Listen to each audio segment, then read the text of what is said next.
by the state government in January, so I hope you don't mind. I might read that in full and then try and cut out a lot of the rest of the report. But I will, of course, be finalising it and editing it correctly before we print it and send it out with our July newsletter. So you'll get the rest at some point in time. But hopefully I've covered most of the important points.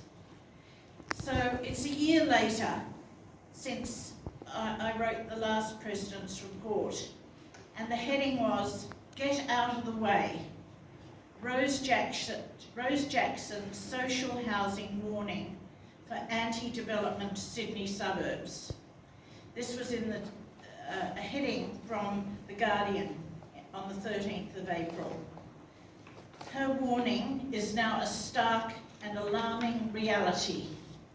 The recently sworn Minister for Housing warned the North Shore that the medium and high density social housing developments will be built in Sydney's North Shore and eastern suburbs.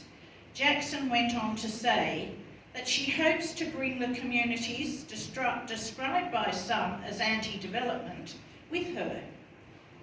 And if the residents there don't embrace them, too bad. If they can't get behind it, we'll get out of the way because we desperately need it. So on the 14th of December last year, a new state environmental planning policy, or SEP, was announced and came into effect by the Minister for Planning and Public Spaces, Paul Scully. And I quote, "to make it faster and easier to build more affordable housing." Then just prior to Christmas, the state government released details of the intention to override the planning controls of New South Wales councils using the holiday period to hide from public scrutiny. The changes announced by Planning Minister Paul Scully proposed new housing policies called Changes to Create Low and Mid-Rise Housing and Transport-Oriented Development Program, or what we call TOD. The implementation of the new housing reforms was described by Ku-ring-gai Council as being extensive impacts for Ku-ring-gai.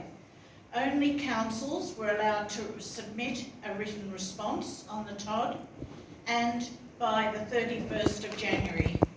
Affected residents were prevented from being consulted. However, residents were given until the 23rd of February to make a submission on the changes to create the low and mid-rise housing policy. And you'll probably note I've got some maps over there on the table, which I presented at the TOD inquiry this week, the parliamentary inquiry, which shows the TOD areas of Ku-ring-gai, and some circles which overlay would show the 800 metre proposals which will be coming next. So the Department of Planning's methodology and basis for the selection of the 31 TOD stations, which has now grown to 38, has not been disclosed. The state government has refused to release the Cabinet in confidence analysis. Council summarised what the housing reforms meant for Ku-ring-gai in the 4-page information booklet that you all received. Proposed changes to New South Wales housing policy and its impacts on Ku-ring-gai, sent to all residents in January. The changes, if implemented, would be, for instance, allowing dual occupancies in all low-density residential zones with a minimum lot size of 450 square metres. Currently, dual occupancies are generally not permitted in Ku-ring-gai. Allowing terraces, townhouses and 2-storey apartment blocks near railway stations and possibly other local centres. Currently, these multi-dwelling housing types are permitted in Ku-ring-gai, but to a very limited extent. Allowing 6 to 7-storey mid-rise apartment blocks near railway stations and possibly other centres. Currently, mid-rise apartment blocks as you're all aware, up to 5 storeys are permitted along the railway ridge and St Ives. Allowing affordable housing bonuses of up to 30% for floor space ratio and height on top of the proposed new controls. Overriding existing planning controls such as those for heritage, conservation area and environment. Introducing for the first time non-refusal standards for the new planning controls which development consent may not be refused.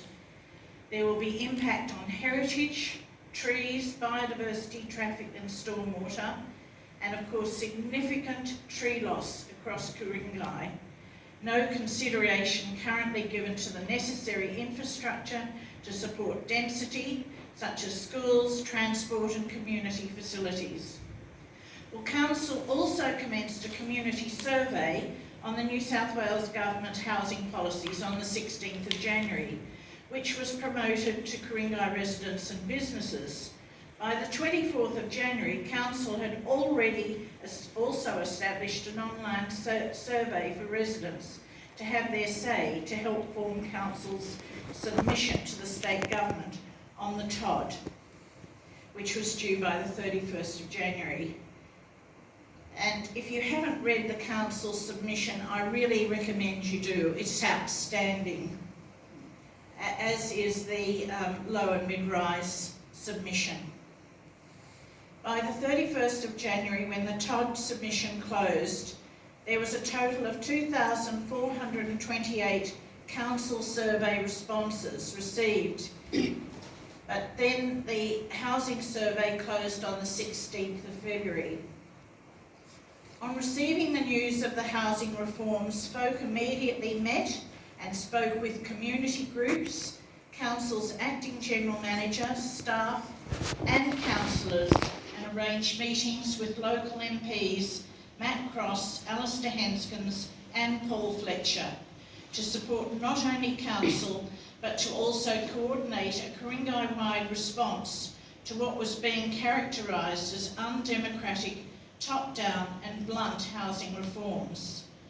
At the community consultation or information session on the 31st of January, FOKE had prepared flyers, posters on A-frames ready for alerting residents to potential loss of home, heritage, trees and wildlife.